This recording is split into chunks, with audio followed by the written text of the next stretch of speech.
Bismillahirrahmanirrahim. Assalamualaikum warahmatullahi wabarakatuh. Alhamdulillahirabbil alamin. Nah, sekarang kita akan mulai pembelajaran tema kita, tema 1, subtema 1, dan kita masih ada di pembelajaran yang pertama. Nah, setelah pembelajaran ini kita akan mengetahui tentang alat gerak hewan dan juga tentang ide pokok. Nah, sebelum kita lanjut semuanya ke pembelajarannya, mari anak-anakku semua, kita mulai pembelajaran ini dengan mengucapkan basmalah. Bismillahirrahmanirrahim. Nah, sekarang kita akan lihat video berikut ini. Silahkan disaksikan. Nah, di sini ada beberapa hewan, ada kuda, kemudian juga. Nah, di sini ada ikan hiu, ya. Ikan paus, dan juga ada tumbuhan karang di situ di bawah lautan. Nah, ini ada kelinci.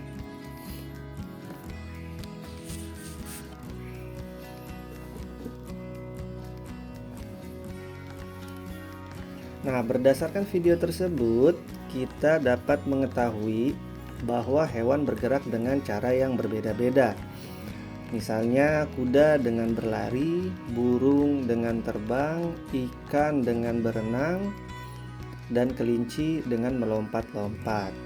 Tahukah kalian semua bahwa bergerak merupakan salah satu ciri dari makhluk hidup?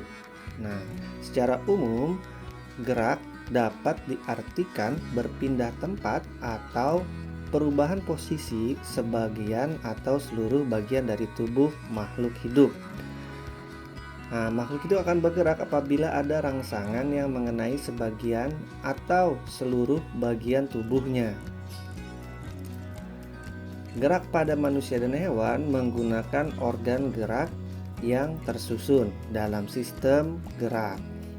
Nah, organ gerak berguna untuk berjalan, berlari, memanjat, melompat, berenang, dan lain sebagainya. Nah, tahukah kalian semua, organ gerak pada hewan dan manusia memiliki kesamaan. Alat-alat gerak yang digunakan pada manusia dan hewan ada dua macam, yaitu alat gerak aktif dan alat gerak pasif. Nah, gerak pasif merupakan tulang dan alat gerak aktif berupa otot. Kedua alat gerak ini bekerja sama dalam melakukan pergerakan. Kerjasama antara alat gerak tersebut membentuk suatu sistem yang disebut dengan sistem gerak.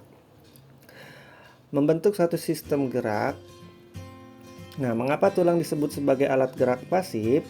Nah, jadi tulang disebut sebagai alat gerak pasif karena tulang tidak dapat melakukan pergerakan dengan sendirinya. Tanpa adanya alat gerak aktif yang mempengaruhi tulang, maka tulang-tulang pada manusia dan hewan akan tetap diam dan tidak dapat melakukan pergerakan. Walaupun merupakan alat gerak pasif, akan tetapi tulang memiliki peranan yang sangat besar pada sistem gerak hewan dan juga manusia.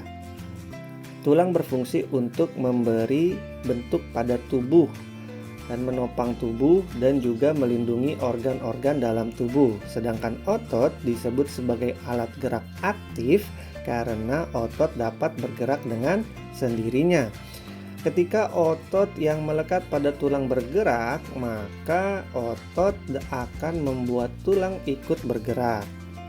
Nah, demikian tadi materi tentang organ gerak hewan dan manusia.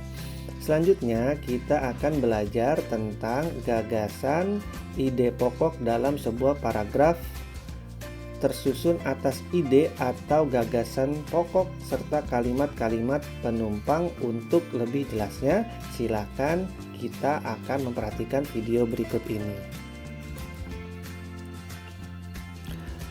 Menentukan ide pokok sebuah paragraf. Nah, cara menentukan ide pokok sebuah paragraf. Ide pokok atau gagasan pokok adalah ide atau gagasan yang menjadi dasar sebuah paragraf. Ide pokok disajikan ke dalam bentuk kalimat utama. Lebih untuk dapat menentukan ide pokok sebuah paragraf, kamu dapat menemukan terlebih dahulu kalimat utama pada setiap paragraf. Nah, setelah menemukan kalimat utama, kamu dapat mencari inti kalimat tersebut. Nah, kalimat utama yang membuat ide pokok ini bisa berbeda di awal paragraf, di tengah paragraf, atau di akhir paragraf. Oke. Nah, sekarang mari kita tentukan ide pokok pada bacaan organ gerak hewan dan manusia. Nah, bacaan tersebut terdiri dari 5 paragraf. Kita akan menentukan ide pada setiap paragraf. Paragraf yang pertama. Salah satu ciri makhluk hidup adalah bergerak. Secara umum, bergerak dapat diartikan berpindah tempat atau perubahan posisi sebagian atau seluruh tubuh. Makhluk hidup akan bergerak apabila ada rangsangan yang mengenai sebagian atau seluruh bagian tubuhnya. Kalimat utama pada paragraf tersebut adalah kalimat pertama.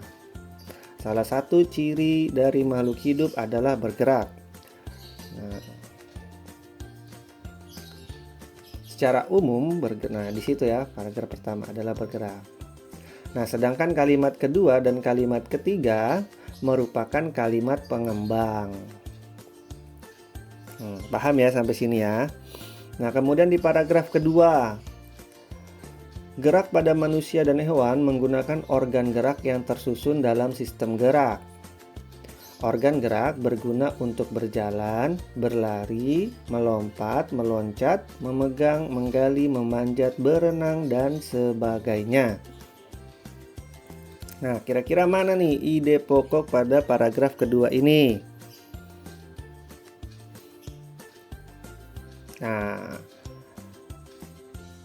ide pokoknya adalah gerak pada manusia dan hewan menggunakan organ gerak yang tersusun dalam sistem gerak. Sedangkan kalimat kedua merupakan kalimat pengembang. Kemudian kita lanjut ke paragraf yang ketiga. Organ gerak pada manusia dan hewan memiliki kesamaan. Alat-alat gerak yang digunakan pada manusia dan hewan ada 2 macam, yaitu alat gerak pasif berupa tulang dan alat gerak aktif berupa otot. Kemudian alat gerak ini akan bekerja sama dalam menentukan pergerakan. Kerjasama antara kedua alat gerak tersebut membentuk suatu sistem yang disebut sistem gerak. Nah, kalimat utama pada paragraf ketiga terletak pada kalimat pertama. Organ gerak pada manusia dan hewan memiliki kesamaan, yaitu tulang dan otot. Sedangkan kalimat kedua dan keempat merupakan kalimat pengembang. Kalimat kedua, ketiga, dan empat merupakan kalimat pengembang. Kemudian ada di paragraf keempat nih. Paragraf keempat, tulang disebut alat gerak pasif karena tulang tidak dapat bergerak dengan sendirinya. Tanpa adanya alat gerak aktif yang mempengaruhi tulang, maka tulang-tulang pada manusia dan hewan akan diam dan tidak dapat membentuk alat pergerakan yang sesungguhnya. Walaupun merupakan alat gerak pasif, akan tetapi tulang mempunyai peranan yang besar dalam sistem gerak hewan. Dalam sistem gerak manusia dan hewan. Nah, kira-kira mana nih paragraf utamanya? Paragraf keempat terletak pada kalimat pertama. Nah, paragraf kali ini terletak pada kalimat pertama. Kalimat pertamanya adalah ide pokoknya terletak pada kalimat pertama. Ide pokoknya adalah tulang merupakan alat gerak pasif. Nah, sedangkan kalimat kedua dan kalimat ketiga merupakan kalimat pengembang.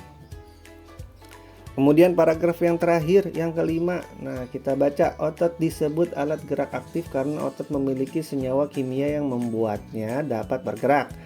Pada saat otot yang menempel pada tulang bergerak, otot tersebut akan membuat tulang bergerak. Nah, kalimat utama pada paragraf kelima adalah kalimat pertama. Nah, inti dari kalimat pertama adalah otot merupakan alat gerak aktif. Jadi, ide pokok pada paragraf kelima adalah otot merupakan alat gerak aktif. Sedangkan kalimat kedua merupakan kalimat pengembang. Nah, paham sampai sini? Nah, demikian tadi pembahasan kita di tema 1, subtema 1 dan pembelajaran pertama tentang organ gerak hewan dan manusia serta ide pokok. Mudah-mudahan semuanya bisa dapat memahami. Jika masih ada yang belum paham, nanti silahkan langsung ditanyakan ke Pak Rahmat. Terima kasih semuanya. Salam sehat untuk semuanya. Jaga kesehatan. Kita tutup pembelajaran hari ini dengan nahtatim bilhamdalah. Alhamdulillah. Sekian dari Pak Rahmat. Assalamualaikum warahmatullahi wabarakatuh.